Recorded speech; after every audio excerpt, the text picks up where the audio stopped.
Oh yeah, well one time I swam 300 miles and then just like jumped out of the water onto a ship and was like, beat that. Well, did I tell you about the big blue whale I made friends with yesterday, who I was riding around the coastline? Yeah, my big blue whale, who I let come get you, and then I demanded it come back. Yeah, that you played no part in. No way. Yeah, it's my super mammal. You know Daryl, the big blue whale? He's mine, yeah, super mutant. You own him? Fuck yeah, I own him. I thought he was just a guy who helped people. No. Wait, dude, are we thinking of the right Daryl? We have the wrong Daryl.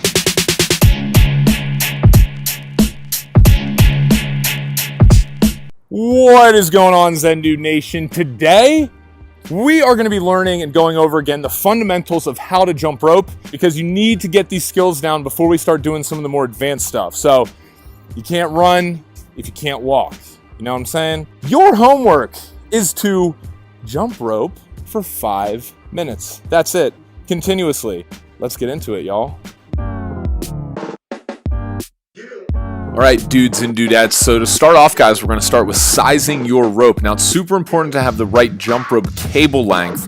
And as you can see here, you can measure that by stepping in the middle of the rope and pulling the handles up to your nipple or chest area. And as you can see, the rope handle should be right underneath my armpit. So as you can see here again, now the recommended size for your rope, guys, if you are 5'10" or taller, your rope cable, excluding the handles, should be 3 feet taller than your height. So I'm 6'3", so therefore my rope cable is 9'3", not including the handles. If you're below 5'10", just add 2 feet 10 inches to that, and that's the length of the rope cable that you should have. See, again, pulling it up into underneath my armpit. It's super important to have the right rope length, because you have the right combination of tightness and ability to spin that rope. Now, holding the rope, guys, before we go all out and start showing you how to jump, you're going to need to know how to hold the rope. Now, notice here my body is in perfect symmetry. My wrists are jutting out to the sides of my hips directly, and jump rope is all about doing less. There is not a lot of movement involved, as you'll see here in a sec. But in terms of holding the rope, you don't want to be too high up. You don't want to have your wrist down too far, because you want to spin the rope so that it clears your head with the same amount of inches or centimeters that it clears your feet. So you want to be right in the middle of that spin. Always have your knees bent, guys. I cannot stress that enough. You don't want to be, having your knees locked, because that will definitely mess them up. You don't want to be having them, too low, because that would be a really hard way to jump rope.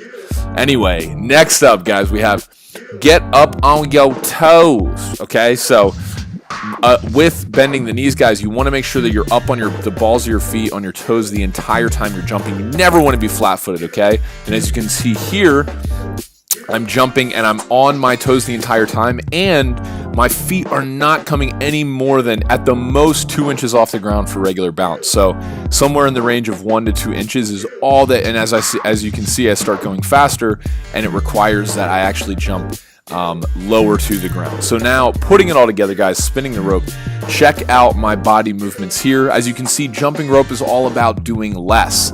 The only thing that's working here, guys, you'll see in a sec, my wrists. My wrists are controlling everything. I cannot stress that enough. Some people jump too high and do almost like a butt kick, and you really want to focus more on your wrists, and the feet will follow, I promise. So check out here the wrists. Notice how I'm spinning the rope with just using my wrists, and my shoulders and everything above my elbows has no movement, as you can see here from the side. Look at that, perfect. Up on the toes, knees bent. I'm swinging the rope. Everything is controlled by my wrists, and I'm making sure that everything is staying nice and tight.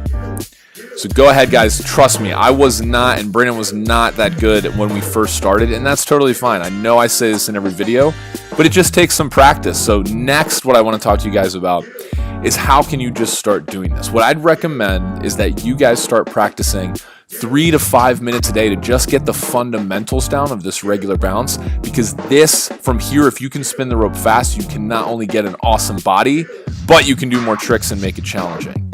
See you guys on the next Zendude Fitness tutorial.